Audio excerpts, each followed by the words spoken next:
l'espace, personne ne vous entendra. Bonjour, bonjour, c'est Tonton Rico.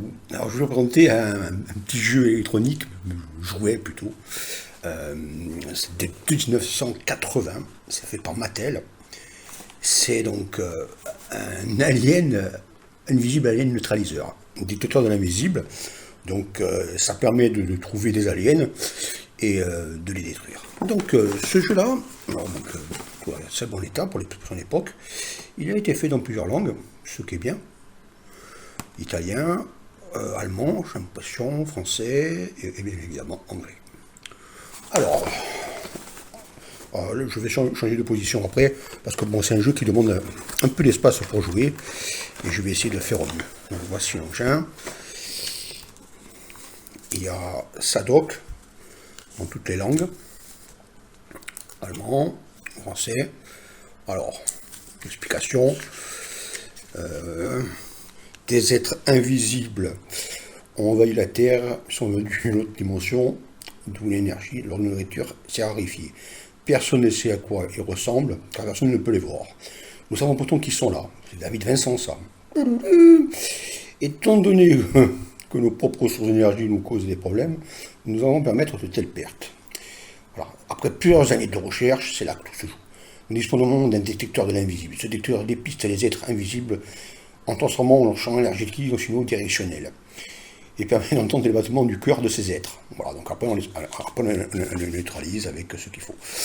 Alors, je vais augmenter un peu la caméra, voilà, parce que bon, logiquement il se joue à 360 degrés, on peut dire. Voici l'engin. Voilà, donc il y a ton repère, frequency, search, pour le tuer, avec un petit écran où il y a une petite lumière avec les chiffres. Alors, l'étiquette.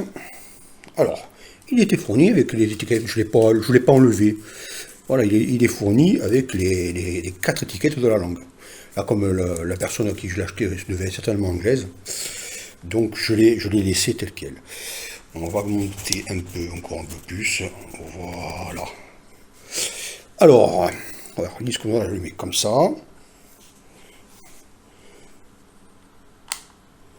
Voilà, donc appuyer. Maintenant, il faut appuyer sur la fréquence de recherche et sur les 2 touches cherche.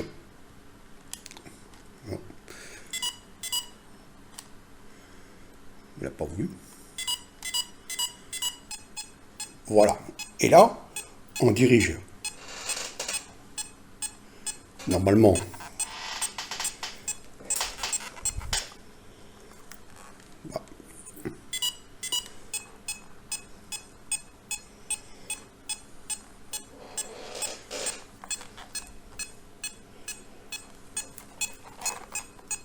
Ah, il est pas là. Allez, ok.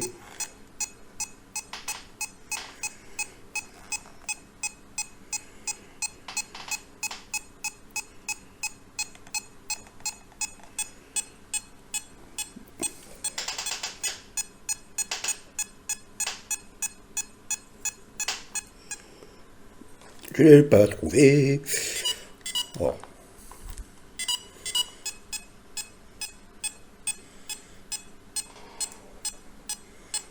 On va essayer notre fréquence pour voir.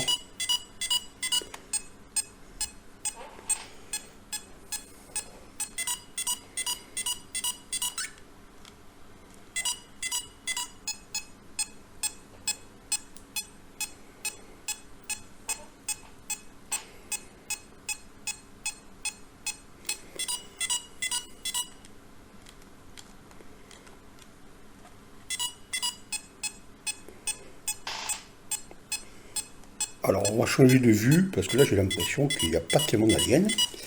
Alors bougez pas. Quelque part là. Il va y être. Ah.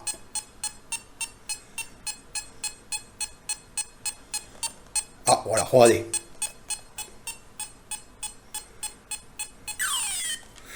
Je vais louper. Donc ici il n'y est pas.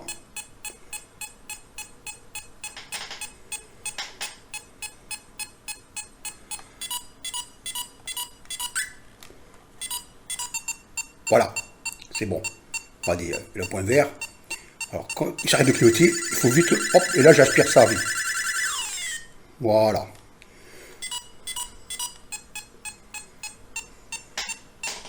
Il y en a un autre par ici. Donc on le reconnaît. Il faut que le point... Donc j'ai commencé, j'en ai quand même eu deux. Bon, vous voyez, donc c'est un jeu, en plus, on est obligé de le chercher. Il tourne, il fonctionne. Ils ont peut-être certainement mis dedans un système de boussole ou autre pour gérer ça. Parce qu'en 1980, le gyroscope n'existait pas. Puis je vais mettre un gyroscope au prix où il devait être à l'époque, même si on pouvait les faire miniaturiser. C'est le prix d'un vrai détecteur laser, de fantôme d'extraterrestre. Voilà, donc ce petit jouet de Mattel. J'aimais bien Mattel. Voilà, pour vous présenter, un peu difficile à présenter bien évidemment, mais voilà, pour vous montrer ça. Allez, ciao!